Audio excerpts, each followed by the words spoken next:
Hello, welcome to the Holistic Healer Podcast, a podcast dedicated to all things holistic. I am your host, Cheryl Lee. Today's guest, Dr. Doug Graham, has been a raw foodist for over 40 years. He is the author of the 80-10-10 diet, an advisor to top-tier athletes, and is one of the original professionals in the raw food movement. Today we sit down to talk about longevity, fasting, eating for athletic performance, health span, and so much more. Enjoy the show. Hello, everyone. Welcome to the Holistic Healer Podcast. I'm your host, Cheryl Lee, and today's guest is Dr. Doug Graham. He is the author of the 80-10-10 diet, has been a raw foodist for, I think, more than 40 years now. I think that. And we were just chatting. We go back probably, well, not quite 20, but almost 20 years ago through, and actually I hired you to help me run a half marathon. And I had my pineapple celery juice packs.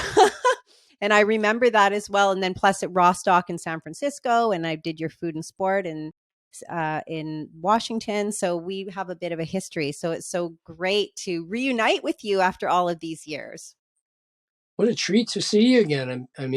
I have only great memories. I remember all the things you just mentioned and us meeting back then. And I know you're doing better than ever. So am I. Thank you. Yeah, I know. I can tell. It's amazing. So I think it might be important just for people who don't know you and my audience, and I know a lot of people in the living food space know who you are, but if you could just give a little overview of your journey as to what got you to this present moment today. Please. That's a funny question. That's loaded. I know. Okay. Well, I was an athlete kid. And my sister was too, and we always looked to see, was there something we could eat that would give us an edge? Mm-hmm. There really wasn't, but it was a food awareness that we like to have. And by the time I was an athlete in college, I had changed my diet to more healthy stuff, like right. no salt peanut butter instead of salted, right. or milk instead of soda. Right. I mean, it was so silly. I didn't know what I was doing, but I wanted some kind of an edge, and I kept hearing about vegan and vegetarian, and I said, well, I got to find out. So I went vegetarian. I went vegan. I was vegetarian for about 7 years and vegan for about 7 months, and then said, I got to give this raw thing a try. Well, now we're up to the late 70s. Yeah. And I'm still doing sport, but I asked all the people in the raw food movement who knew something about what to do, all 4 of them. Mm-hmm. And I said, if you were going to design a diet for an athlete, would it be cooked or raw? They all said raw.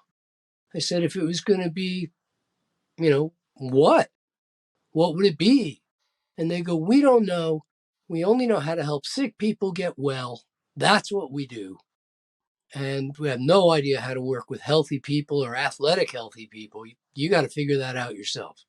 Right. So a trial and error journey lasted about 5 years, 6 years, where I didn't know what I was trying to do, but I knew I wanted to go raw, but there was really nobody even talking about all raw all the time. But that made sense to me. And I found I could do it here and there, but the next thing I knew, I was eating bread or rice or corn or pasta or potatoes. It took a while before it dawned on me that it was always complex carbohydrates. And the only reason to eat complex carbohydrates is because you're not eating enough simple carbohydrates. So I increased the amount of fruit in my diet and felt better, and then still took a few years to realize how much fruit that really needed to be. Mm-hmm. And it needed to be fruit for breakfast and fruit for lunch and all the fruit I want before dinner so that I don't have any cravings after dinner. and the bulk of my calories coming from fruit, where the bulk of my volume might come from vegetables, but the bulk of my calories were coming from fruit. Right. And that's when that, it was like taking a microscope and putting it into focus. All of a sudden, things became so crystal clear. And what was cool was the things that happened in my brain, Mm-hmm. the clarity that happened in my brain, my memory. Just, I started remembering things that I never thought I could remember. It became possible to learn languages, which I'd never been able to do because I couldn't remember stuff. Right. And and I don't know if you ever had that word on the tip of your tongue, but you can't quite Sure. bring it out. Mm-hmm. I used to have that a lot, and that went away. And then I don't know if you ever had the talking with friends, and the next thing you know, you've diverted from the main topic, and you look at each other and go, "What were we talking about?" And Mm-hmm. neither one of you can remember. Yep. Well, that used to happen to me a lot, and that never does anymore. I divert lots, but I remember what the point was, and I can Right. get back to it easily. So all of a sudden, I realized my brain, and the way it played out was what's called coordination. Mm-hmm. It wasn't just that I became less accident prone, because I used to be very accident prone. It wasn't that just became less accident prone. The coordination that happened up here Right. was magnificent. The clarity of mind, the the ability to express myself with words that I don't I didn't even know I had. You Yeah. know, it was like, wow, I've got a vocabulary again. And then Where'd that come from? I started remembering the names of all my teachers in school. Surprised me. The names of my classmates from when I was 8 years old. It surprised the heck out of me. And and Mr. Asbell in seventh grade, he said, eat more fruits and vegetables. And Joe Rosati in high school, he said, eat more fruits and vegetables. They're good for you. And, and I don't know if anybody else has heard of Joe Rosati. He's kind of famous. He's the guy who said one day in my gym class, he said, okay, boys, pair up in threes. Mm-hmm. And I'm still trying to figure out what he meant. I went through college and I took all the health courses offered. I minored in health and majored in physical education. And the health teachers always said, eat more fruits and vegetables. They're health foods. They're the best for you. And when I went through my chiropractic training, 4 more years of med school, and I took every nutrition course offered, took Mm-hmm. nutrition every semester. And all the teachers said fruits and vegetables are the best for you. Right. So I started wondering, why would I want to eat anything that wasn't the best for me? Mm-hmm. What would happen if I ate fruits and vegetables to the exclusion of everything else? Mm-hmm. And that posed a problem for everyone else, but not for me, Right. because I started doing it and it was spectacular. And everybody said, you can't do that. It's too much fruit. Where do you get your protein? A million, zillion Sure. questions, which led me on a journey of doing all the research yet again. Like, I needed to research whether fruits and vegetables were good for me. It was silly, Yeah. but I did all the math for every nutrient over again and over again until I realized that I wasn't so much the student. I'm still a student, but Sure. I realized I wasn't so much the student as I was becoming a source of information for others. Right. And that, you know, it's been working well for 40 years, so I might as well keep on working it. I had an interview recently with a college student doing a research project, and after the whole thing was over, she said, you present a very powerful message, very convincing. She said, but I got to ask you, it looks like a lot of work to be different than everybody else. I mean, Mm-hmm. restaurants aren't set up for Yeah. you, and social engagements aren't set up for you, and a lot of things aren't set up for you. Travel, it's awkward to travel. You got to really plan. She says, is it worth it? Mm-hmm. I'm not usually a sarcastic guy, but I can only ask her, how stupid do you think I am? Sure. And she says, what do you mean? I go, I just explained to you that I've been doing this diet for Yeah, 40 for 40 years. years. Do you think if it wasn't worth it, maybe I would have quit after 30 or Yeah, it might have 35 clued years? in there.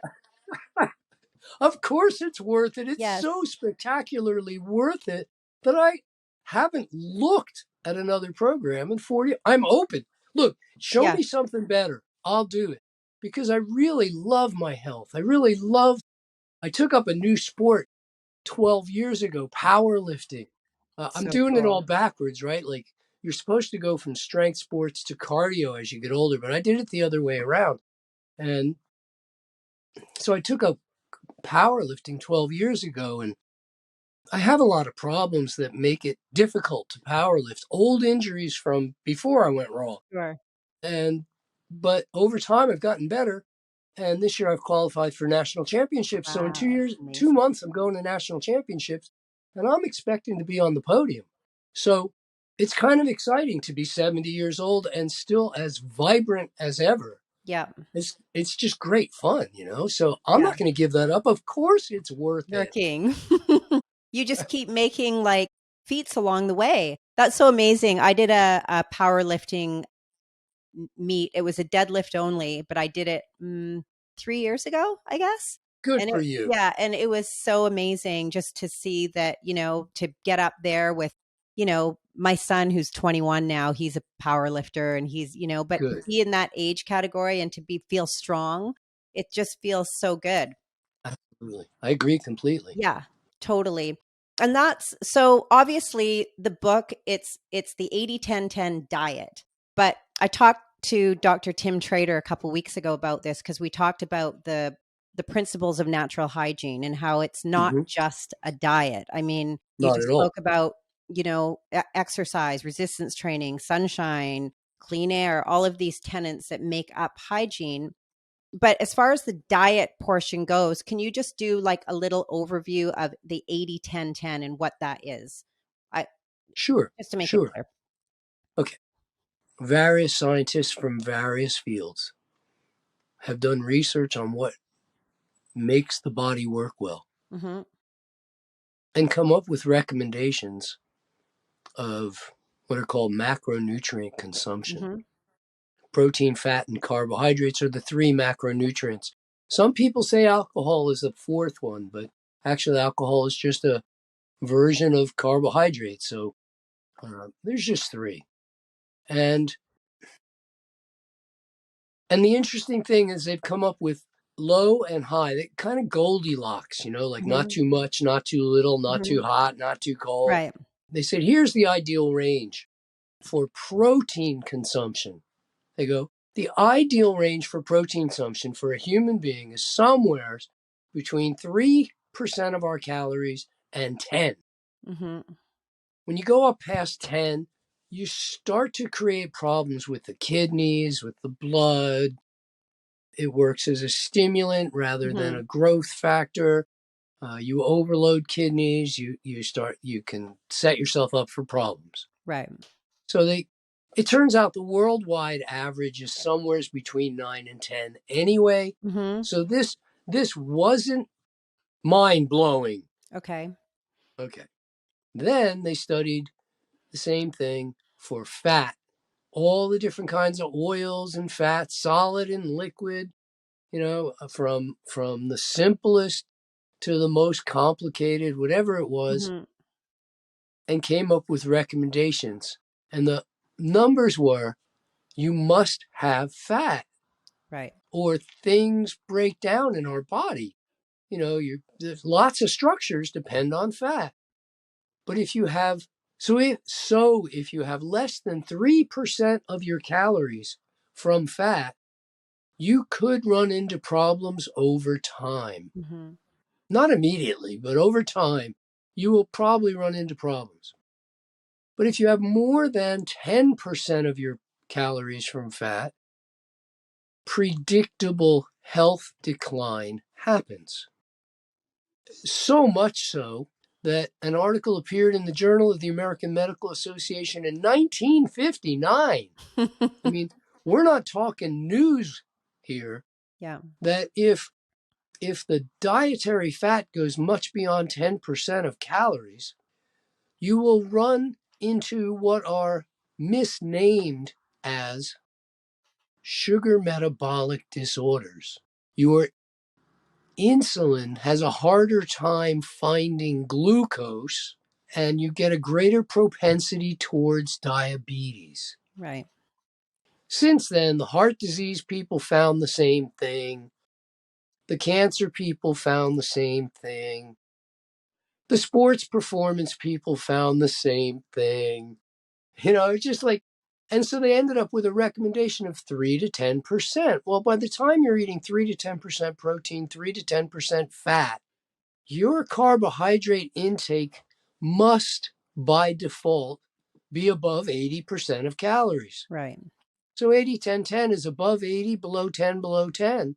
And that's a goal, not bite by bite or even meal by meal, but month by month, Right. day by day, month by month. You just Mm-hmm. want to, if fat predominates your diet, predictable health problems will pop up. But Right. if it doesn't, look, food isn't everything, Sure. but it's a big deal, right? Mhm. So people say, what do I eat to get younger? And I go, well, there's nothing. You can't slow the aging process, but you can speed it up. Mm-hmm.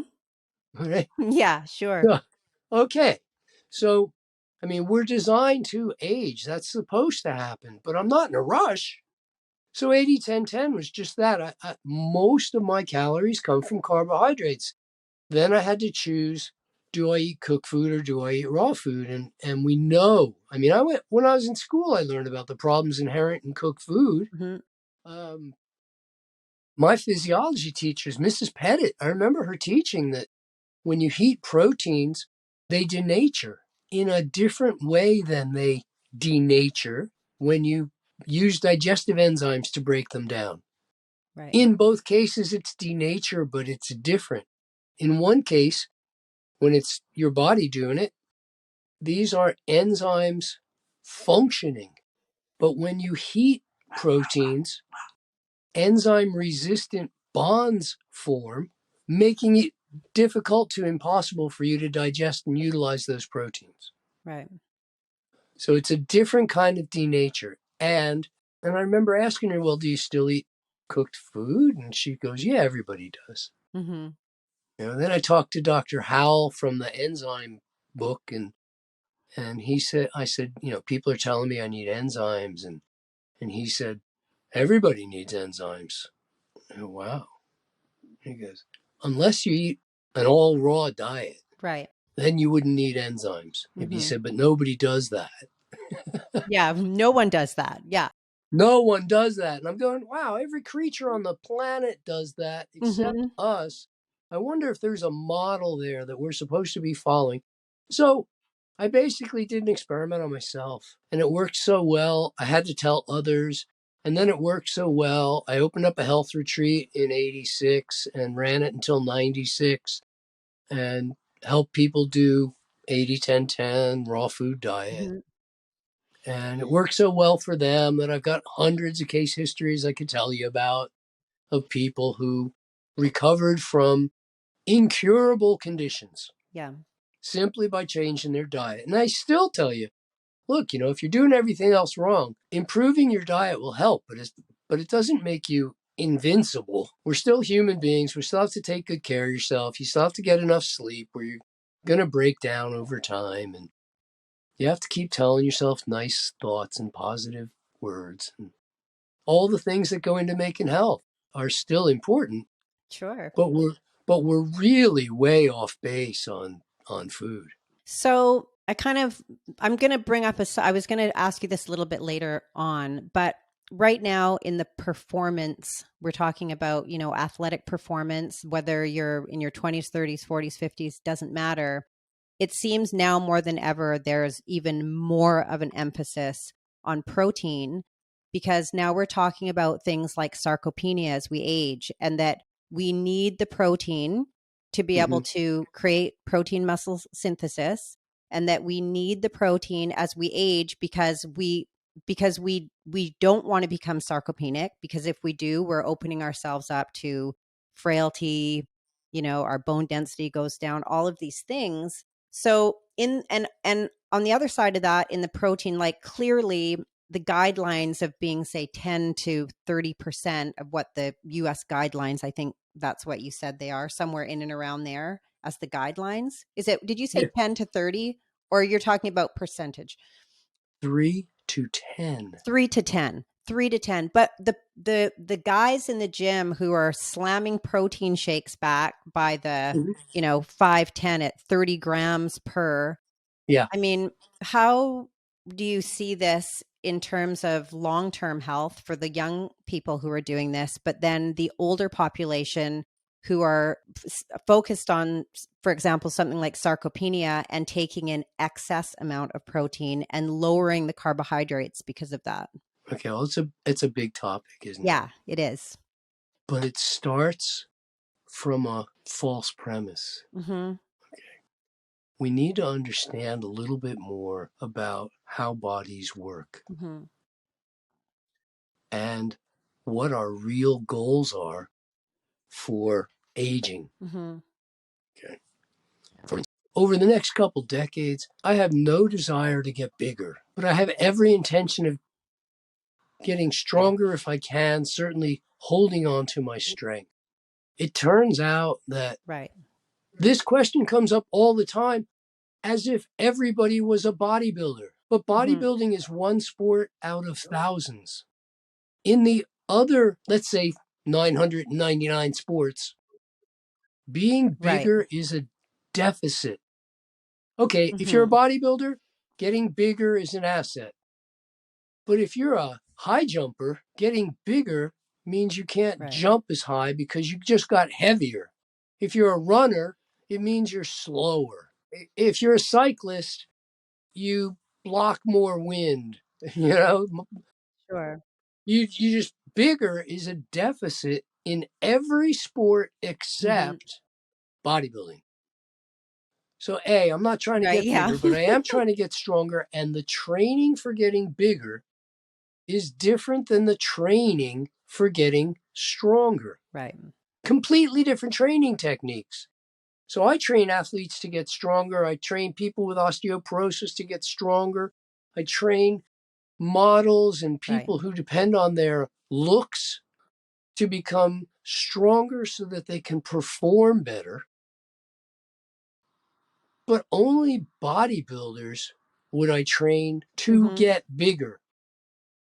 If I wanted somebody to get bigger, though, I wouldn't give them more protein than they need Right. or less. That range is already predetermined. Infants grow faster than any other Mm-hmm. humans on mother's milk, which is 6% protein. And they grow just fine on 6%. I'm allowing for 10. I'm on safe ground here. As long as you consume enough calories. The thing the bodybuilders miss, however, is that every time they start shorting themselves on carbohydrate, their body has to take the protein they're consuming, converting it into carbohydrate in order to use it for fuel, which is a lot of work and it leaves you feeling tired, and it's not a good combination of way to go, and they'd be far better off eating more carbohydrate in the first place and just taking in enough protein. We're back to that question, what do you eat to gain muscle? As if eating protein would make you gain muscle, and it doesn't. If if there was something you could eat to gain muscle, every restaurant in the world would be Yeah. filled with bodybuilders. But no, if you want to find a bodybuilder, you go to a gym because that's where you gain muscle size. Eat enough protein, you'll grow. We've never seen babies that don't grow. I mean, that doesn't happen on 6%. Sure. And if you double that and you eat 10 or 12% of Mm-hmm. your calories from protein, you've more than covered your needs to be a bodybuilder. But everybody else is just how much bigger do you want to get? I've asked thousands of people how many people want to Right. get bigger over the next decade. not very many hands go up. How many people want to get stronger over the next decade? Every hand goes up. So I train people to get stronger without getting bigger. And this, I started doing this back in the 80s when I was working with the U.S. national springboard diving team. Just happened by chance to meet a guy, and we made friends. And he was the psychologist, the sports psychologist for them. And he introduced them to me, and the coach liked what I was saying, and they had a problem because the Chinese were starting to take over diving, and the Chinese hit the water, and it's like, and the Americans hit the water, and it's like a cannonball, shoulders out to here, and it was, and they're training, and I'm going, how come you guys aren't strength training? And they go, if we get any bigger, we can't compete with the Chinese on the entry. I go, I didn't say anything about getting bigger. I said, how about you're not strength training? So for the last 40 years, I've been making this differentiation between getting stronger and getting bigger. And for most people, it's a really hard differentiation to understand. They just link the two so closely, like with your question, as if everybody was a bodybuilder. Well, most people aren't. I don't think 1 in 100 are bodybuilders. They link them together. I can't imagine 1 in 100 athletes being a bodybuilder when there's 1,000 other sports besides bodybuilding. Yeah. Which is a very individual sport. So it's not like teams of people, right? It's just individual. There's not that many bodybuilders. Why do they make such a big... The funny thing is, the whole idea of bodybuilding, which I love looking at guys that have done that. Okay, I like it. But I don't want to be it. I want to be functional. I want to be strong. I want to be healthy. I want to have fun. And I love the exhilaration of getting stronger and of training for strength. But, okay, in the world of women's fashion, the ideal female physique has changed a bit over the last 100 years. 20 times over the last 100 years, the ideal female physique has been redefined.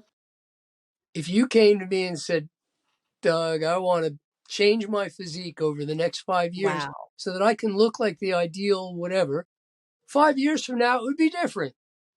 You can't catch up that fast.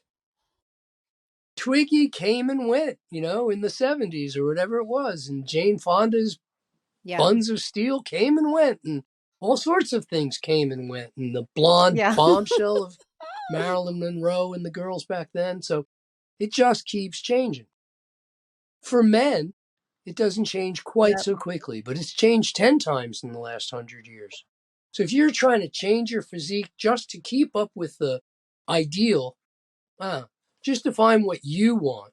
And we can make that happen. You can look like, physique training is, I think, the thing.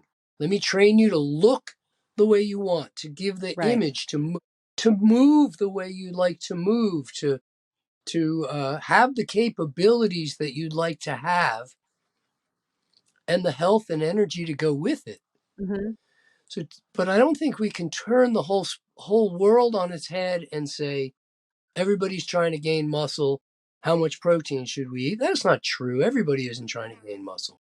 Any more than you can say, at the same time, everybody's trying to lose weight. Well, a tremendous number of people are trying to lose weight. And they're not gonna if they gain muscle. Sure. So let's add in another twist to the story, which is, okay, you get somebody and you're going to help them lose weight, most people and that's relatively under easy. All muscled they have and to do over is fat, eat better, improve the quality of what they eat, right? So, and they're going to lose 50 pounds over the coming year, and that's a lot. Right. In order to lose 50 pounds, you got to cut 3,500 calories per pound. 17,000 calories in 5 pounds. 175,000 calories short in the course of a year, which is almost a third of what the average lady eats in a year. The average lady eats a little over 600,000 calories in a year.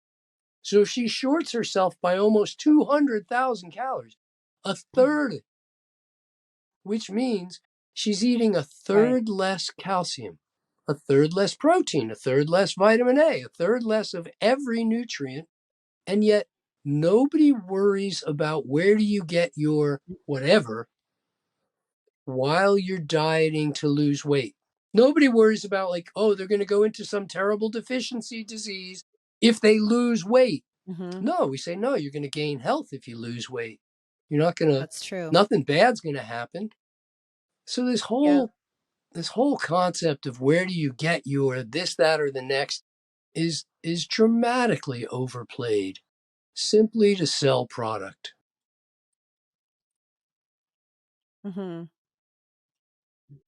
Right.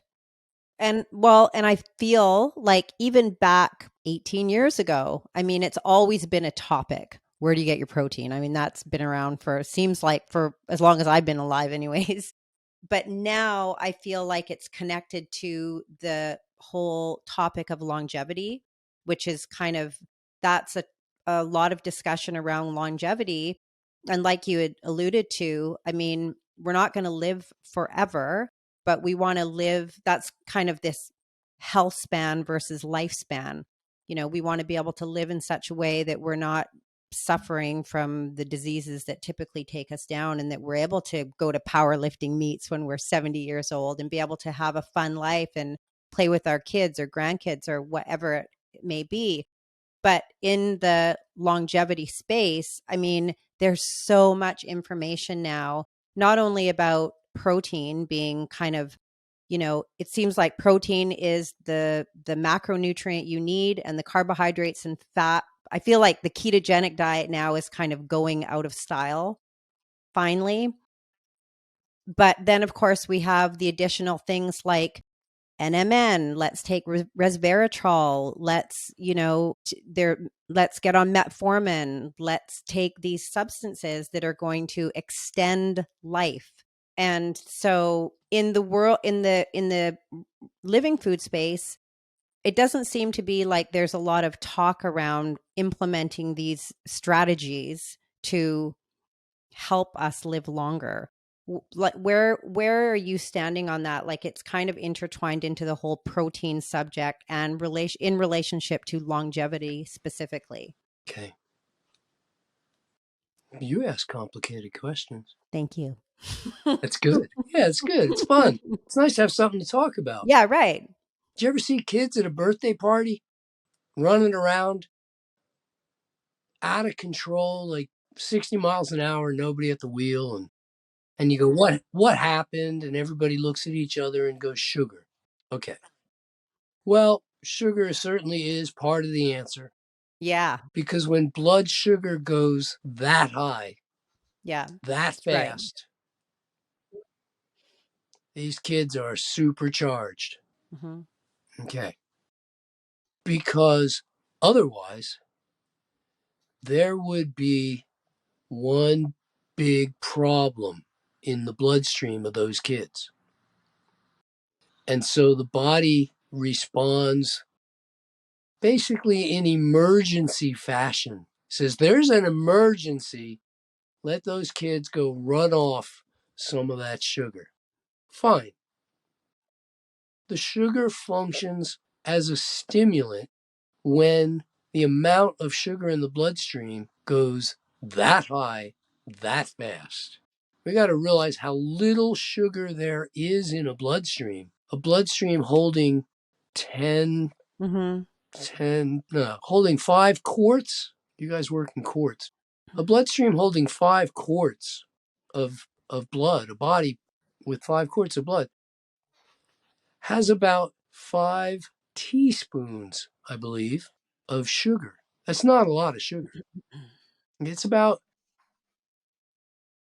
20 grams of sugar. And I'm sorry, it's right. Yeah, it's about 5 grams of sugar, it's about 20 calories of sugar. 5 grams, 20 calories. That's what's in your bloodstream. Okay. I was making too many conversions in my head. All right. A banana has 20 more grams. Okay. 4 to 5 times the amount Okay. that's in your bloodstream in one banana. But we can sit down and eat 5 or 10 bananas and not create a problem because the lack of fat allows the sugar to go in your bloodstream and out to your muscles as quickly as it goes in. Right. Which is pretty cool. When we raise the protein levels in the blood, the exact same emergency procedures happen. The body responds with a stimulating effect, as if there were a stimulating effect.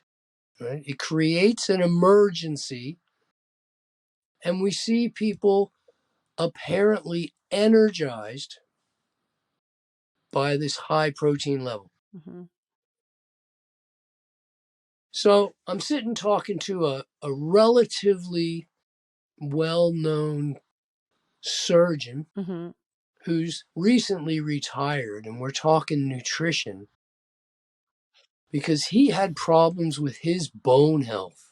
So he had come to see me. And he said, I mean, I appreciate your help and da da da da da. He said, but I know that I want to heal. Right. And so I can't follow your nutritional advice because I know that you need a lot of protein. And I go, I don't know that. How do you know that? And he goes, well, I've been a surgeon my whole life, and I know that people heal better when we give them loads of protein. And I go, that's odd, because if a wildcat, like a snow leopard or something, is trying to chase down a chamois or some kind of mountain goat or something, and they're on that steep terrain, and somebody makes a misstep, and they fall and break a leg, they heal without eating anything. And it's got to be nature's plan that they heal fastest by not eating anything. I know a 60-year-old man that broke his leg and completely healed it in 3 weeks by not eating anything. I had an 80-year-old woman come to me with osteoporosis so bad that when she broke her hip, the doctors wouldn't do surgery on her because they said there's nothing to implant into. There's almost no bone matter there. They said she's going to be bedridden for the rest of her life, and then she's going to die of pneumonia 8 or 10 weeks from now because she's never going to be able to heal that broken bone. And she fasted for 3 weeks and got up and walked with no pain. And she hadn't eaten anything. And there was no protein. And she only weighed 80 pounds to start with. She didn't have huge reserves. So yeah, wow. And he goes, no, more protein. So in the same way that we think bigger and stronger just go together, in the same way that we're trained to think that more equals better, so we buy nutrients that give us more of this, that, or the other, rather than just, I'd rather have a shoe that fits than a bigger shoe. I don't think more works better. I think it's too much. The definition of malnutrition is too little of something or too much of something. So I'm not thinking like more is better, but it's hard to overcome the training that more is better. You ask people what's the best source of vitamin C, and they'll tell you an orange. And I go, no, that's the highest source, not the best. Or what's the highest source of potassium? And they go, oh, banana. I go, no, that's the highest source. That's different than the best source. The best source is the one that most closely mimics human nutritional needs. That's the best. We don't need the highest source of sunlight. Go 6 inches away from the sun and just stand there, or get on some mountaintop on the equator of Earth and at midday in July 1st and lay there and turn into a crisp and go to Yeah. the hospital. We don't need the highest source. We need the best. It's got to match our needs. The same is true for nutrition, whether it's protein or anything else. But there's so many people hawking so much stuff and so many theories Right. and trying to confuse you with minutia while we're not looking at the big problem, which is how much fruit and vegetable do you eat? If fruit and vegetables don't predominate your diet or overtake your diet to the point where there's no room for anything else, Right. then you've missed something. And at that point, you're just trying stopgap measures. And that's what we do. And so we go, oh, do cardio because one of the side benefits of cardio is going to be to dull your appetite for a Right. while so that you become better at doing cardio. Your body gives you what you ask for. Take advantage of that couple of hours and don't eat because that'll help you lose weight, which isn't true because afterwards you're going to get voraciously hungry. Right. And the hungrier you get, the less discriminating you become about what you choose. This is true in all things. And Sure. and meanwhile, you're also going, they don't mention, oh, and you're going to kill your recovery. So you're not going to be able to train as soon or as hard because you didn't eat after training, which was all you did was burn carbs when you do cardio. It's almost exclusively carbs. What do you need to put in? Right. Carbs. Why would people put in protein after burning carbs? It doesn't make any sense at all.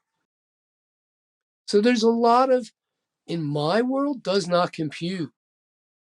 And I'm just Right. watching a lot of people not really understanding and then either bits and pieces of information. Where do I stand on the question you actually asked? I figure if you ask a complex question, I can give a vague answer. No, I can go right on it. No, I'm not trying to stimulate myself into health. I'm not trying to irritate myself into health or longevity. I don't think, You could if I want to, exactly. the 4-H club used to run contests. Who can grow the best hog? Who can grow the best African violet? Who can grow the best? And the way you grow the best is to give the plant or animal everything it needs. Just provide us with everything we need and we thrive. You can't stimulate us into health. You can't provide extra. You provide extra creatine. It doesn't help performance, but it does flood the Right. body with creatine, which the body must dilute with water.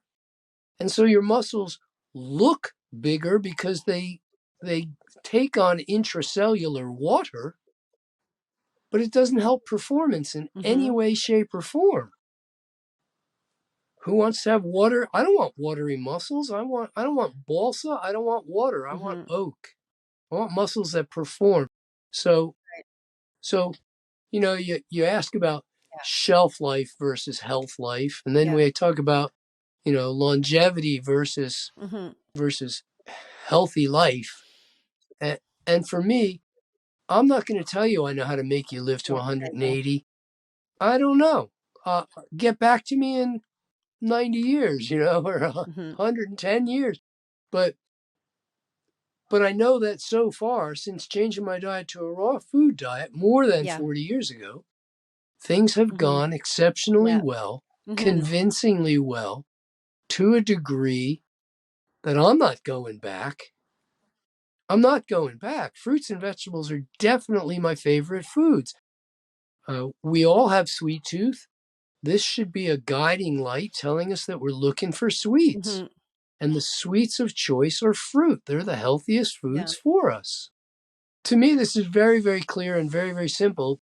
And the only way that anybody can even try to say, yeah, but, is by getting mired in minutia that don't change the story anyway. Right. And maybe, as we evolve, and sometimes it might be, I'm assuming maybe you think it might be a detriment to as human beings getting further away from our, from nature, really, by trying to implement these things, like whether it's through supplements or machines or whatever, as a way to bypass either unhealthy living practices or to somehow skip ahead of the line, so to speak, in terms of taking responsibility for our health in, whether it's through exercise, nutrition, proper sleep, all of these things. No, instead, I'll order the NMN, I'll get the resveratrol, I'll get my doctor to prescribe me metformin, and I will invest in a cold tub. Wouldn't it be And nice if you could just buy health? No, right, health is a exactly. responsibility. Health comes from Yeah, healthy living. right. I know how much sleep I needed when I was eating cooked food, and I know how much Mhm, sleep I need when I'm eating raw food, and it comes to mhm. about 25% less. In Yeah. that 25%, those 2 hours for me represent an increase in productivity and an increase in fun that I'm not giving up for anything. I am not looking to, I remember the old story about living the American dream. Uh, oh, there's a Mhm. problem with the American dream. You have to be asleep to be dreaming. You know, wake up, like wake up and take some responsibility. Eat healthy foods. And the thing is, Right. I'm not saying give up everything or Yeah, change wake up. everything. The degree to Mhm, which you take better care of yourself is the degree to which your health will improve. mhm. After that, it's up to you. How much do you want your health to improve? Right. Mhm. Right. But at the end of the day, you have to take everyone has to take responsibility for their own health, and there isn't a pill or a gadget that's going to somehow get you to the 100 mark line, I mean, if that's what you're looking to do. I don't know how long I'm going to live. Sometimes it sometimes it Mhm. feels long. But I remember asking Jack LaLanne. I called him on his 80th birthday and asked him how did 80 feel, and he said 80 doesn't feel Yeah. any different than 20, 40, 60. They all felt the same. I feel energetic. I feel enthusiastic. I feel good. Yeah. Um, why should it feel any different? It doesn't feel any different. Life is different at 20, 40, 60, and 80, a little bit in certain ways. A lot of a lot of youngsters, to a lot of youngsters, I'm invisible now. I didn't used to be. And 30 years ago or 20 years Mhm. ago, to a lot of youngsters, I became sir. Yeah, I just became sir, Right. And they go, "Oh, excuse me, sir." And I go, "What? Wait a minute. When did I become a sir?" But it hasn't changed in terms of my Not enthusiasm, Mr., my Sir, or desire to Doctor, have Sir. fun, my I want to play, my ability to play. Uh, still I can still put in a full day, and I do so every day. Uh, I don't really. What's the change? I don't. Like when you think inside your head, how old are you? There isn't an age related to that. It's you're just you. You just are. You just are. And the lovely thing for me is that Yeah. I'm still learning. I'm still growing. Right. And I love learning and I love growing. And the special part, I think anyway, is you Right. talk to me in 20 or 30 years, but the special part is that I still have information that I can easily access and share that's of interest to others. So I can still be useful, I can still be productive, I can still be valuable, and that in many ways is as Right. important as still being able to play with my teenage daughter and Mhm. go out and do handstands with her or practice splits with her or whatever it is. She hates that I can do better splits than her in terms Sure. of reach. She can do better splits than me because Yeah. she's got bigger flexibility, but I'm taller, so I can reach her. Oh my gosh, I bet. Right. Yeah. You got the leg up on that one. So, I was listening the other day to a podcast and they were talking about the 4 major causes of death in the United States and actually worldwide being atherosclerosis, cancer, neurodegenerative diseases like Alzheimer's, Parkinson's, that kind of thing, and metabolic Hmm. diseases. And I was listening to it and I was thinking like it was 3 hours talking about these 4 diseases that take us down in general, both men and women. But then I was thinking when it comes to eating a diet like the 80-10-10 diet and putting it in application to those 4 diseases that afflict us, I was thinking, does it really even matter? Like, do people like if someone is actually implementing the 80-10-10 diet and following those macronutrients, they're getting enough sun, they're getting exercise, do those diseases just drastically dissipate as we start including more fruits and vegetables into our diet to the point of being fully raw and doing something like the 80-10-10 when it comes to those 4 major diseases that Okay. So you have history, and your history, I don't know it all, but it probably includes eating a relatively standard Western diet as a Mhm. kid. And that can't be undone. Right. You have genetics, and they can't be undone. Mhm. And so you have a certain level of health now that gives you, if I could call it, a bandwidth where you take care of business and the rest is available for some healing Mhm. activities. Which is why I said, to the degree that you improve your lifestyle, you will experience health improvements Right. if you've got the bandwidth. But there's obviously points of no return. You can Mhm. go beyond your own bandwidth. Uh, so I can't responsibly say, oh, eat 80-10-10 and you Right. won't have any of those 4 things Mhm. at all. Mhm. But effectively, you eat 80-10-10 and you won't have any of those things at all. Those 4 Right. factors aren't what's going to kill. That's not what I'm going to die of. Now, Right. I still ate a standard Western diet for the first 25 years of my life. Mhm. And it affected me and left its mark that how do I explain it? If you had a tree in your front garden that you really liked and somebody thought they were going to take it down, so they hit it once with an axe, and then you heard it and you ran out and said, no, no, no, don't hit that tree, don't take that one down, and you started giving that tree extra special good care, Mhm. the tree would recover, Yeah. the tree would thrive from Mhm. extra special good care, but the mark would be there forever. You can't undo the fact that it got hit. Right.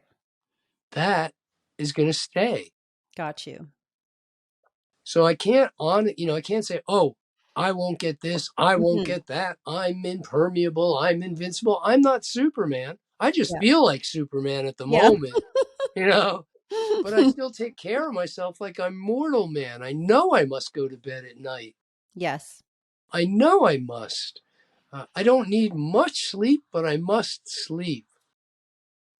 And over through the various factors, I know I can push. I just went to Spain last week, took a flight. Airports are a little more stressful than they used to be, but, Sure. like I flew to Spain, I flew back home. I'm on tour all summer. I'm going to be doing a bunch of festivals.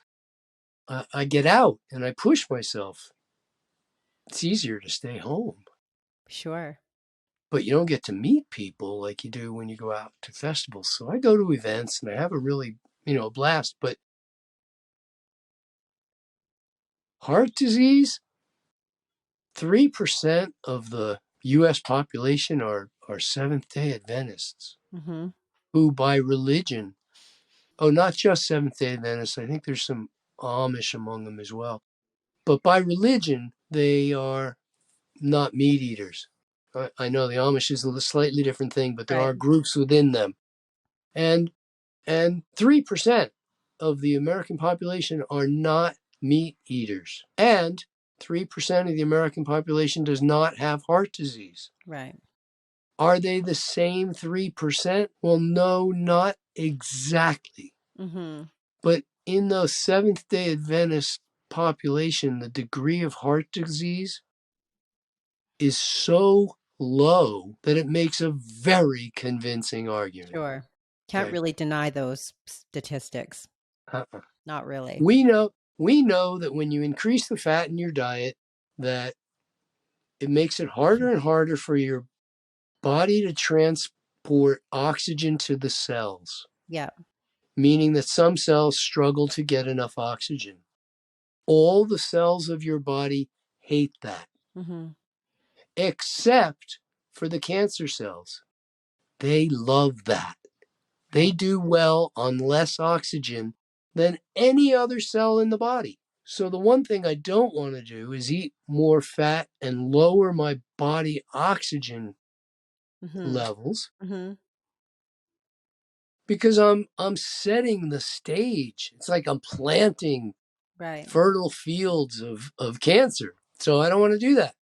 So if I'm not causing heart disease and I'm not causing cancer, Mm-hmm. all of a sudden there's not a lot that I am causing. So I'm not causing metabolic disorders either. And Yeah, I'm, yeah. that's not what happens. What happens when people eat more fruits and vegetables is Yeah. they feel better. Right. And then And people will go, oh, yeah, you feel better in the short run. I go, Mhm. well, life's pretty short, How Yeah. long is the long run? People told me when I switched my diet, they go, you can't eat all that fruit. That'll work for a few years, but in the long term, that's not going to work. Mm-hmm. And I'm going, okay, now it's been 45 years. When does the long term kick in? When does it kick in? Because so far, everything is great. Well, and I think with those four, with the atherosclerosis and the neurodegenerative diseases and cancer, I We mean, co- we totally reverse those on those can 80/10. all those all trace back though to metabolic issues oftentimes, right? I mean, they're all coming from the same foundation mostly. Isn't it once somebody has a metabolic issue like diabetes, for example, type 2, you double your chances of actually getting those other three. And Sure. that's all metabolic, that's stemming from metabolic issues, which can be directly related to what we're putting in our mouth, which is why I was thinking that, because I thought, well, this really wouldn't be such a topic for discussion if we were just eating the right foods. So I met a farmer who had the best tomatoes I've ever eaten. Mm-hmm. And I asked him how come his tomatoes taste so much better than anything else I've ever had. He said, I give my tomatoes everything they need. Mm-hmm. A few weeks later, by chance, I was out in Washington and I met a 75-year-old organic farmer that's worked the same land for more than 50 years, and he grows melons that are famous all through Washington. And I tasted his melons and they were like nothing I'd ever Wow. experienced. I mean, they were just like, how do I get more of this? How do I Mm-hmm. get more of this? And he goes, I said, Art, how come your your melons are so fantastic? He goes, I give my melons everything they need. Mm. That winter, I went to Costa Rica, as I do every winter, and ran my retreat in a new location. And it turned out that around the corner from me, 400 meters from my house, was this guy who grew organic pineapple. Uh-huh. And he's 65 years old. He's 5'3", maybe. Mm-hmm. He weighs about 110 pounds. I mean, he's a wisp of a guy, right? Yeah. And you've never even seen pineapples that look like his pineapples, Really. let Wow. alone tasted them. Mm-hmm. But once I tried them, I realized I was never going to eat any other pineapple ever again without being disappointed, Mm-hmm. because there certainly weren't Bolivar's pineapples. His are amazing. So I asked him, how come your pineapples are better than any of the others? And he goes, I give my pineapples everything they need. I started seeing a common thread there. Yeah. How do we make a puppy thrive? How do we make a baby thrive? How do we make a plant thrive? How do we make ourselves thrive? We give ourselves everything we need, and we don't give ourselves things we don't need. We don't need to be stimulated. We don't need to be irritated. We don't need to be macronutriented. We don't need to be hotted and colded and forced and rubbed. I don't have a headache because of a shortage of needles in my shoulder. Look, I'm in favor of things that smell nice. Most people don't even understand that alternative medicine is just mainstream medicine done a different way. Sure. It's still medicine. It's still suggesting that when you're healthy, you do one thing, and when you're sick, you do a different thing, which is not what the science of human health says. The science of human health says when you're healthy, there's certain things you need to do to stay healthy. And when you're not healthy, you do those exact same things, but you modify the quantities like you do right now anyway. You always modify the quantities of sunlight, fresh air, food, activity, rest, sleep, water, social time. We always modify the quantities. And when you're not well, the requirements for getting well are the same as those for staying well. Right. We just modify the quantities a little bit. Maybe need a little more rest and a little less food. But the idea that, and it came out in the longevity question, when people suggest that eat less, you'll live longer. That's not what the research said. The research said, because that wouldn't make sense. That would not make sense. If you want to know if something makes sense, you have to just follow it through to logical conclusion. Eat less, live longer means eat nothing, live forever. Right. That doesn't work. That doesn't work. Okay. So what did the research really say? The research really said overeat and you'll live less.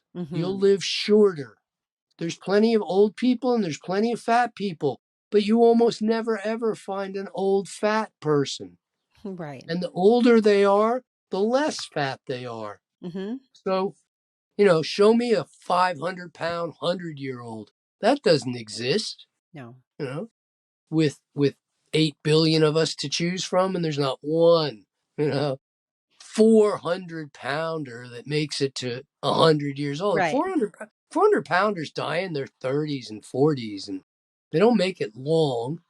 It's why bodybuilders lose weight when they retire, because you can't stay 300 pounds and live long. So, to me, it's just fun. I love to see. I don't like that people get misguided, but sometimes if we don't look at that big picture, we can. The old saying, the more you go to school, you learn more and more about smaller and smaller things. So you learn more and more about less and less until you know everything about nothing. And I see nutrition, like selling kids cereal or drinks or something. With real fruit, or with this one ingredient. Health and nutrition isn't about individual nutrients. Sure. When we test individual nutrients for the effect on the body, that doesn't mean that substance will have the same effect when we eat it in food. Right. When it's interacting with thousands of other nutrients. So the fact that you've added whey protein, or you've added bran, and it's going to do this, bran lowers your blood pressure. Well, no, that's not. Fruits and vegetables are health foods. Yeah. Eat more of those. Whole, fresh, ripe, raw, organic fruits and vegetables. Eat more fruits and vegetables. Yeah. I've heard of animal rights advocates, and I certainly love animals. I'm an animal lover. I'm not just a pet lover. I'm an animal lover, so I don't eat my pets and I don't eat other animals. but I'm more of a vegetable rights advocate. I think vegetables don't get anywhere near the respect they deserve. You'll eat a banana, you'll eat a peach, but who eats a zucchini? No, Right. we do things to our vegetables, make a salad with our vegetables, Yeah. pour stuff over the salad in order to hold it all together. I'm not knocking all that, but what's wrong with just eating a stalk of celery once in a while? A little Right. bit of vegetables get no I respect. know. We need to And it's get them up. sad. We need to lift Yeah, them up a little we bit. need to boost their egos a Yeah. little bit. Poor Yeah. They're going things to have must be in town. really terrible self-worth issues, you know? Exactly. Exactly. Got to give them some love. So just rounding off this longevity piece, because I find it, now that I've kind of hit the 50-year mark, it's things are more the notion of longevity and doing the things, although it's Can I do all the something I should same. never do? What's that? Hold. Can I do something I should never do? I'll cut you Yes. off. Do it. First of all, hold your thought. Okay. Yep. I'm working with a client a long time ago. She's quite the competitor, quite the athlete. And I was saying back then, wow, this is an amazing program. I mean, for an athlete, this is an extra 5 or 10 years of competitiveness. And I had two pros come to me in their last year of professional sport, change over to 80-10-10, and then play for 5 more years. I go, wow, at the pro level to do that is quite Wow. something. Yeah. Okay. So I said 5 to 10 more years of competitiveness, but now I'm 70 and I'm still competing in sport and I intend to win. And so this lady, her name's Pam, and she competes in a sport called sprint canoe. It's sometimes called upright canoe. You kneel, one foot's on Oh your yeah. one. Mm-hmm. Well, it's a hard sport, and it's a all out sprint, like 500 meters, and she won the national championships at age 45 Wow. on 80-10-10, Wow. having been on 80-10-10 for almost a decade, and the next oldest competitor was 23. It's a sprint. It's a kids sport. Sprints are kids sports. Wow. So then, and had she competed with the men, I think she either would have took third or fourth amongst the men. I mean, she was like at 45. And so I have to openly admit I was completely wrong saying 5 or 10 years. Right. Yeah. I have no idea how much more, but it's a whole lot more than 5 or 10 years. Yeah. We are adding life to the years. If we happen to add years to the life, well, that would be great too. Yep. But I haven't had a chance to see that play out yet. But I'm definitely adding life to the years. Mm-hmm. Okay, your And longevity and question. and I think and I think that really comes back to what we mean when we talk about health span, because we really like longevity is one thing. You can live to 100, but spend the last 40 years of your life in a bed or in a wheelchair or Hooked up to whatever, tubes and right? having So surgery after surgery. What Dr. Alan Goldhammer coined the term going out in parts. yeah, going out in parts. It's so true, right? And I think nobody wants to do that. Nobody wants I to don't do want to that. do that. No, I don't want to do that. All I was what my last thought was just saying that, I think as you get older, the notion of what it means to live long, have longevity, but to know that it's the same principles that we would apply, like you're talking about, whether you're 20, 30, 40, 50, just live in accordance to the laws of nature. And you won't have to worry about all of these different things that affect most of the population because they're not eating in this way.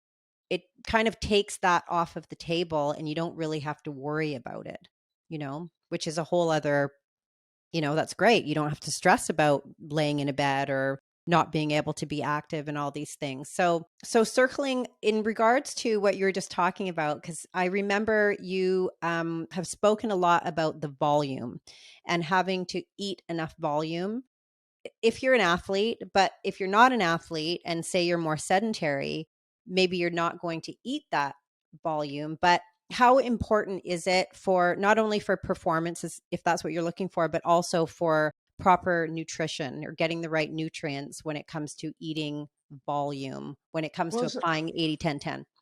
Okay, so it's not that you have to eat volume, but Hmm. the only way to get the calories are nowhere near as dense. In terms of calories per bite, Hmm. fruits and vegetables are nowhere near as dense as standard American fare. So, Right. you can eat 1,600 calories in a cheeseburger, pretty, I don't know, 8 bites or Sure. something. Hmm. But a banana only has 90 or 100 calories, and it takes 5 or 6 bites. And to get 800 calories, well, eight, 9 bananas, it's a lot of bites. The caloric density is not there. But on the other hand, the medical authorities tell the world, drink more water. Hmm. Drink how much water? 8 to 12 glasses of water a day. They openly admit that the standard Western diet is 8 to 12 glasses of water per day deficient. Hmm.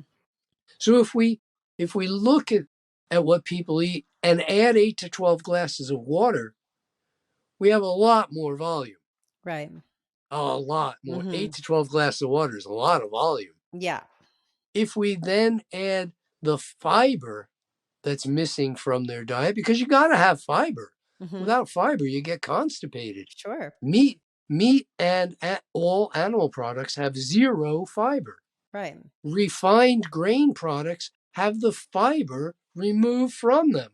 So we're getting nowhere. If we added back in the fiber, the beauty of fruits and vegetables is their fiber is mostly very soft. It's what's called soluble fiber. Hmm. The most soluble of all are what are called the gums, the guar and pectin, the things that make jam, basically. Right. And so what we experience is we not only don't have constipation, we don't have dehydration, Hmm. and the list of health problems associated with dehydration and constipation, Oh, yeah. like, you've just eliminated a world of health problems. Right. Sorry for the pun, but you've Hmm. eliminated a lot of Yeah. problems. Okay. Like it. And but it takes some getting used to eat a sufficient number of calories. People new to 80-10-10 typically lose weight in the first couple Sure. weeks because they just weren't eating enough. And that's usually not a problem because they have some weight to lose. Hmm. But as we mentioned early on, the hungrier you get, the less Right. discriminating you become, and you Sure. might start making some bad choices. Hmm. So I encourage people to get in their calories. Now, you mentioned the sedentary person. If we have identical twins, one's a triathlete and the other's a musician, one's super active and one's sedentary. The active one could very likely eat double the calories while they remain identical twins at the same weight. Right. Okay. Okay, fine. But let's remember that the sedentary musician eating half the calories is eating half the calcium, half the protein, half the iron, half the Right. vitamin C, half of everything Hmm. that the other one is on, even if they're on identical diets. Right. The one eating half as much is getting half as many nutrients. I would like to say that my understanding of the world, where I look around and see every creature being physically fit, Yeah. gives us a model. The model of nature Hmm. says we are designed to be active and physically fit. Hmm.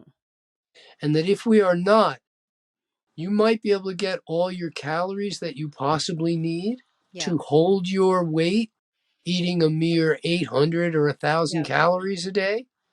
Or if you're a guy, 50% more than that. Hmm. But there's no way you can be healthy, Right. not long term. That Totally. can't possibly happen. Hmm. You can't be sedentary and healthy. You can't be unfit and healthy. Right. And you can't be unfit or unactive and well nourished. Right. So a wide variety of problems. Osteoporosis simply means that the bones are adapting to your low activity levels Mm-hmm. and the food you eat. Right. So we can cause osteoporosis through our food, but we can foster it through inactivity, Right. which is why the studies show that if all you do is start strength training, Yeah. it probably won't reverse your osteoporosis. Mm-hmm. You must also change your diet so you stop losing calcium, Right. which isn't about getting more calcium. Mm-hmm. It's about not eating the foods that cause you to lose calcium, Mm-hmm. primarily animal products. Right. So I love that not only does nutrition tie together in a really nice package Mm-hmm. that points to eating more fruits and vegetables, but that if we look at the details always line up. It would be terrible. It would be terrible for me to say, you know what, 80-10-10 is like the best diet in the world. It's the most nutritious, makes brain function really good. It does this, that, or the next, but it's terrible on your teeth, Right. eats up your teeth, right? Or it's terrible on your sex life, or Yeah. it's terrible on your something. That would be, I would hate to have to make such a statement. Yeah. No, in fact, that's not the case. Mm-hmm. We're talking about, this is a program that has been out. I mean, I started teaching it and calling it 80-10-10 in 1999. Mm-hmm. Okay. I started using the program though 10 years before that. I just didn't have a name for it. Right. Okay. So we've got now more than 30 years of using this program and have yet to find a downside. Mm-hmm. No one has pointed out a chink in the armor. The only thing they've ever been able to say is, well, it's not what everybody else is doing, and so it might be a little inconvenient socially. Mm-hmm. Which isn't the case, in fact. People who are different in social settings are usually the leaders. It's true. It's not awkward. Name a movie star who's just like everybody. Name any famous Yeah. person who's just like everybody else. Famous people are different from Yeah. everybody else. You're usually the They, one that everyone's coming to talk to and ask questions and, hey, yeah. why aren't you doing this? Why aren't you doing that? It's very What true. about protein? What about protein? Yeah. Which is a question that I'm really not worried about, Yeah. Yeah. because there's 100 good answers to that question. But I'm perfectly happy to say, well, I don't really know. Yeah. But so far I'm here and I'm competing in a powerlifting meet. So I think Yeah, I'm doing pretty darn good. yeah. It's never been an issue for me. Yeah. Where do I get my protein? Yeah. So I guess really, Protein's for growth, and I'm not a bodybuilder, so I'm not really mhm. worried about it. And the 80-10-10, we just talked eating for volume. What about the sedentary person? But the point is that we're not meant to be sedentary. You start using the principles and incorporating the diet into your life. The goal is that you're going to be active. They go hand in hand. Well, two things there. One, yes, they go hand in hand. They especially go hand in hand when you reduce the digestive effort in such a way by eating foods that are easier to digest, Mm-hmm. that it frees up a bunch of energy to be more active. Right. So you feel more energy. Yeah. But at the same time, I think the point that you're getting at, and the nature of the questions often enough, are people think that they can hack their health. Mm-hmm. This Exactly. has become a very popular theme. And I think that's been the undertone of this whole conversation we've had today. This is trying to hack. You can't hack your health. Yeah. There's no short. I mean, when I was a teenager, my sister had a T-shirt that showed a mad scientist, like right out of Mad Magazine kind of Yeah. thing. He was a cartoon mad scientist, but he had test tubes and all kinds of stuff and Bunsen burners, and his hair stuck out in every direction, and his eyes were massive, and he was wild looking. And the caption read, "LSD, better living through chemistry," Oh. with the message being very clearly that you can't break the laws of nature. You can only prove them. You can't get better living through chemistry. It doesn't Right. happen that way. There are no hacks. Mm-hmm. But everybody wants the gimmick. Everybody wants the shortcut. Nobody wants to pay the price. But for me, I don't feel like I'm paying a price. I feel like I got the prize. Yeah. I feel like being sick is the penalty. Sure. I feel like being tired is the price you pay for eating a diet that doesn't suit our require. I mean, no animal in a zoo gets fed food that's inappropriate for their species. Right. You wouldn't give a bunch of grass to a lion, or a bunch of steak to a cow. Mm-hmm. They don't get fed food that's inappropriate for their species. Our species specific diet is fruits and vegetables. That's the end of it. Period. Like, Yeah. yeah, it really doesn't go past that. We're designed to eat plants, and the meat eating experiment has failed every single generation since it's ever been tried. Mm-hmm. We're not set up to eat animals. We don't have the digestive tract to do it. We don't have any of the anatomical parts that are made to do it. We don't have claws. We don't have speed. We don't have litters of babies. We don't do any of the things that meat eaters do. Mm-hmm. We don't sleep 22 hours a day. We're not built like meat eaters. Mm-hmm. We're built to eat fruits. That's why our eyes water when we see fruit hanging from a tree. It's why we make Christmas trees so colorful. That's all those things that look just like fruit hanging off a tree. Yeah. So I guess just to round this off, on the topic of aging and diseases and what we can do outside of, eating in accordance with our species specific diet, getting proper movement, sunshine, all of these things. I just want to talk a little bit about the importance of water fasting and how that plays a role in really just becoming the best expression of health that you can be, no matter where you're at, what your age is, and how that plays out over time so that someone can be 70 years old and doing a powerlifting competition. Because, that's not something like nobody does that. You just don't hear of that happening. Right. So how does water It fasting improves play my into odds that? for winning, doesn't it? Yes, it does. I'd say you've won. You're all you've done. It's done.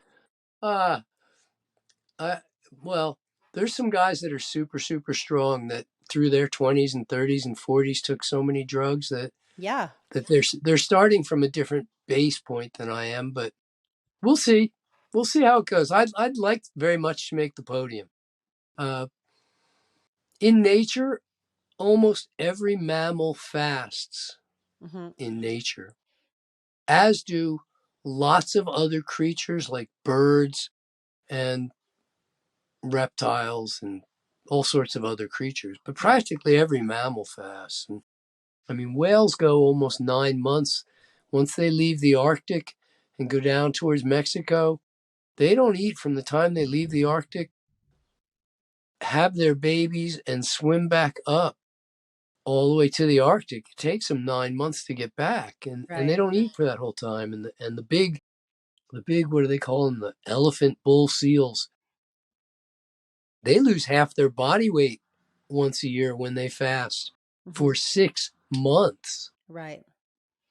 So relatively long fasts bears hibernate and fast during it. Mm-hmm. So, but any animal that gets hurt or is in pain stops eating. That's the first thing they do. And everybody who's ever owned a pet knows you can't make your dog eat. You can't make your cat eat. You can't, and there's no danger. They just, they don't eat when they don't feel good. Right. Like kids. Kids don't want to eat when they don't feel good. You lose your appetite when you feel sick. And that's That's actually something to respect. So water fasting as a way of recovering, there's probably a two-pronged thing going on here, because one is, and I think the biggest part of it is, you stopped causing the problem. Mm-hmm. But two is, you are fasting, and fasting is a state of increased rest, a deeper rest than you've ever experienced otherwise. And when we rest, we recover, we heal. You run out of energy every single day of your life. You sleep and rest for 6 or 8 hours, and you wake up feeling refreshed and ready to go with newfound energy. Mm-hmm. That's a very short fast, but it was enough to give you the energy to do another day. Right. Longer fasts give you the energy to do another decade or another Mm-hmm. lifetime. And because you're not causing the problem while resting, so that you have more bandwidth to heal, situations that wouldn't recover from just switching your diet Mm-hmm. very likely will recover when we fast. You have to understand that if your body created arthritis, it can also reverse arthritis. If it created a tumor, it can reverse a tumor. If it created an ulcer, it can reverse the ulcer. Right. But I alluded to problems in cooked foods that we've known about for a long time, and I'd like to at least mention them once, because I specifically didn't. But this is the point. While we're fasting and we stop eating cooked food, because in cooked food, we know this is hard science. This isn't me making stuff up. This is hard science. We know there are carcinogens in cooked food. Right. Okay, we know this. It's why the EPA puts restrictions on what comes out of smokestacks and car exhaust, is because it's partially combusted hydrocarbon, which is exactly what cooked food is. Partially combusted hydrocarbon. We know that there are carcinogens in cooked food, but we also know that there are mutagens, cells that, or factors that prevent cells from creating perfect images of themselves. So these are mutagens, and mutagens are considered aging factors. It's why you age. Mutagenic stuff going on. There's supposed to be some, but we don't need extra in our food. Yeah, exactly. So there's carcinogens and mutagens, but there's also tremorogens, factors that actually cause you to tremor, right? And like, man, I want to be stationary. I want to be still. I don't want to have tremors as I get older. Why would I consume tremorogens or tumorogens, factors that increase the likelihood that my body will produce tumors? Like, I don't want to do that. That's not, No, of course. none of these factors are in raw foods. All of these factors are in cooked foods. Does it matter how you cook? Yeah, it matters. Higher heat, longer temperature is worse. But, hold your hand in boiling water for 1 second. You've already created such massive proteolytic changes that the scars will never heal. Yeah. And the last one is called teratogens. And teratogens don't really negatively affect your health in any way that we can tell. They affect your offspring's health. Like if you remember thalidomide. Yes.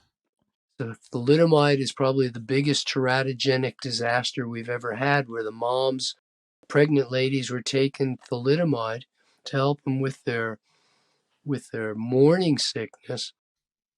And then their kids were born with no arms and no legs. They had feet and hands, but no arms and no legs. Yeah. And the feet and hands had changed to flippers, basically. Yeah. And it was terrible, terrible. Thousands of kids. Thalidomide was taken off the market for many years. It's now back on the market. It's being used again. Oh my God. But Yeah. like we Oh, never learn. no. But in addition, we also know that cooked food contains what are known as anti-nutrients, Mm-hmm.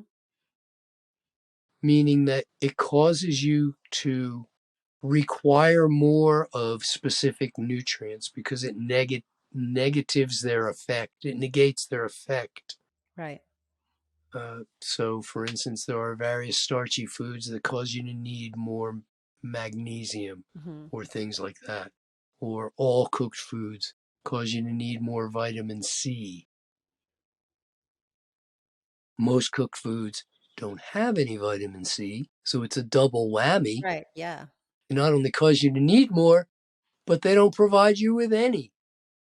In 1952, Linus Pauling won a Nobel Prize for his work in vitamin C. He said humans need to eat about 100 times as much vitamin C as they actually do. But if you do, you'll become superhuman. Right. When you eat a diet of just fruits and vegetables, you consume about 100 times as much vitamin C as everybody else. Linus Pauling thought to do it with supplements. He didn't Right. think to do it with, because cooked foods are so deeply ingrained Sure. in people's psyche that they don't even consider the fact that after eating animal products, the number one cause of greenhouse gases, the number two cause is cooking our food. Mm. But it's not on any official list. It just goes straight to automobile exhaust. But cooking food creates more greenhouse gases than automobiles around this world. It's crazy. It's not on any list. Oh, we should stop cooking food to save the planet. Yeah. If you even believe in that stuff, that's a separate story, But but there's a lot of reasons to stop cooking our food. absolutely. Just a lot of reasons. For me, I'm going to go with I really like sweet and juicy food, Mm-hmm. and I like the way it makes me feel. That's good enough. I don't really have to know any of the facts we've discussed. I like sweet and juicy, and I like the way I feel, and I like the predictable consequences, and I like having really effortless bowel function. Yeah. That's like and I the like next one, constipation, chronic constipation of most and I people. like that my manliness is still intact. I remember seeing a TV show one time. They were interviewing a bunch of doctors who all agreed that every man over 50 has an enlarged prostate. I'm going, well, nobody told my prostate. Yeah. What's going on?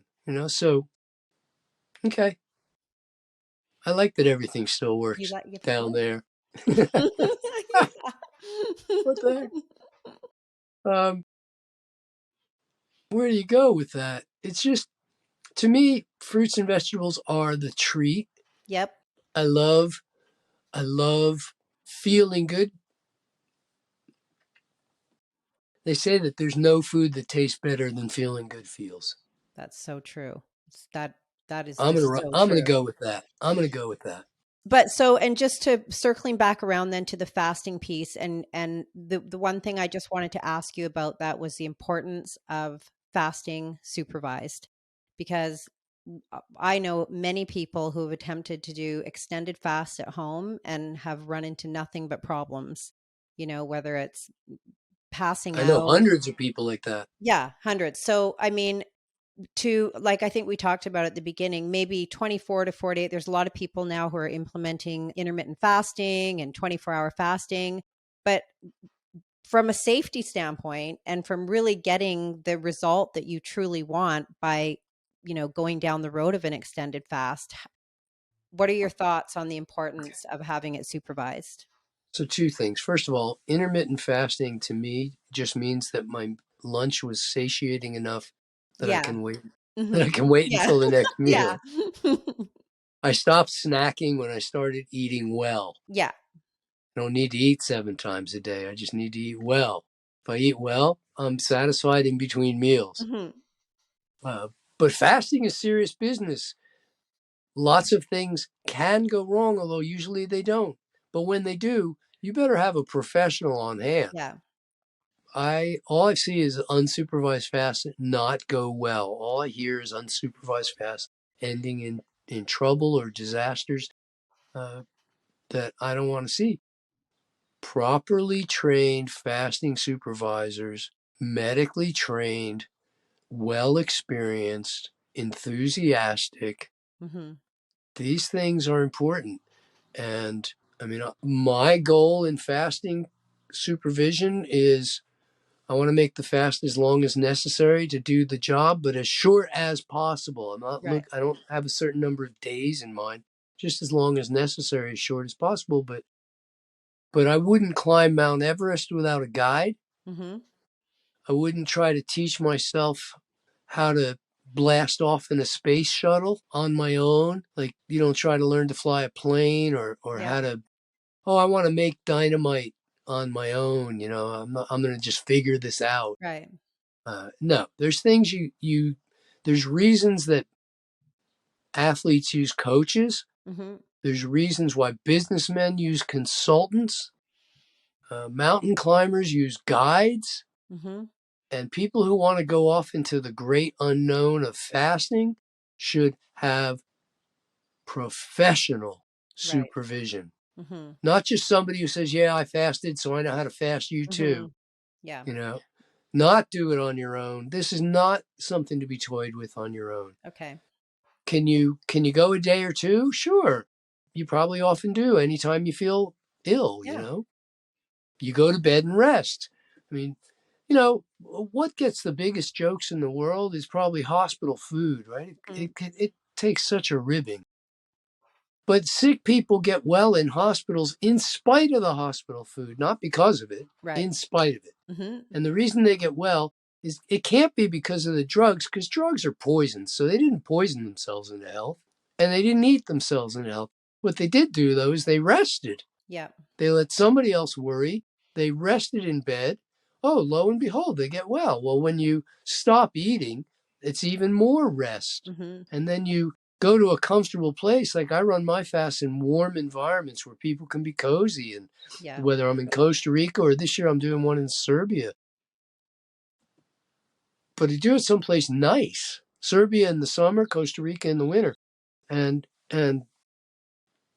you want to be in a comfortable environment so you can relax in that way. You want to be no responsibilities whatsoever. It doesn't work. You can't keep your job and fast any more than drinking juices is the same as fasting. It's not. It's a juice diet. And can you maintain your activity level while you're on a juice diet? Yes. Another reason that you're not fasting is because you're maintaining an activity level. Mm-hmm. This isn't resting. Mm-hmm. You wouldn't get out of bed every hour during the night and do push-ups. No. Because you don't get a good night's rest. We're trying to get into a deep rest. You got to be physically inactive, emotionally at peace, sensory, comfortable. Physiologically, you stop eating food. You let the digestive system, which uses 30% of your bandwidth every single day, and free that up so that your body can do the necessary healing and house cleaning that it needs to do in order to be functional in the future of your life. Right. I mean, I've seen thousands of incurables heal unbelievable things through fasting, but I wouldn't go climb Everest without a guide. Right. So just rounding this off now, where can people, like if somebody wanted to do a fasting retreat with you, like what are some of the programs that you offer? I offer a fast every winter down in Costa Rica, usually the month of February. For a month, for a full 4 weeks? I usually offer a 6-week program in Costa Rica, actually. They go for 6 weeks. The 3 to 4 of those weeks are fasting for most people. 3 to 4 weeks of fasting. And the next 3 to 4 are recovery. Right. Or the next 2 to 3 are recovery. So we teach you how to eat well, teach you how to exercise properly in order to create the fitness and physique that you're looking for in the coming years. while learning the dietary habits along the way. Through that program, I offer a 100-hour educational Mm-hmm. course during the fast so that people can learn a ton about health Yeah. creation and self-care and whatnot. So that happens every winter. This year I'm doing a program in Serbia for June to middle of June, middle of July. And hopefully that'll become an annual program as well, Okay. that I go there and offer this European fast when the weather and food is really great there. But anybody wants to go to Food and Sport and find out more about what I do, I'm happy to respond to your emails. Okay. You can contact me through Food and Sport. Food and Sport is 10 letters long. The word food, the letter N like Nancy, and then the word sport. Okay. Foodandsport.com. Okay. Because back in the day, AOL only allowed you to have 10 letters. Right. I couldn't use food and sport. Got you. Okay. And and then as far as we had spoken about your retreat that you used to have in Washington, and that Yeah, I'm going to may or go may back and not. I'm going to go back and recreate a bunch of Yeah. retreats. There's a culinary skills week. There's a Okay. women's week. There's a bunch of different programs, Yeah. health and fitness week. What I'm most excited about this year, and I haven't announced it yet, so I'm not really yet ready, but Okay. I'm putting together a 1 month, 28-day retreat that's going to be advanced healthful living, and it'll be a certification course in advanced healthful living, which will cover virtually everything from Wow. fitness to food, culinary skills, emotions, social, Wow. emotional, all the hygienic factors. Mm-hmm. We will not fast during that program. It's a little bit of school every day for 28 days Yep. and a Amazing. ton of fun every Yeah. day for Wow. 28 days. Beautiful.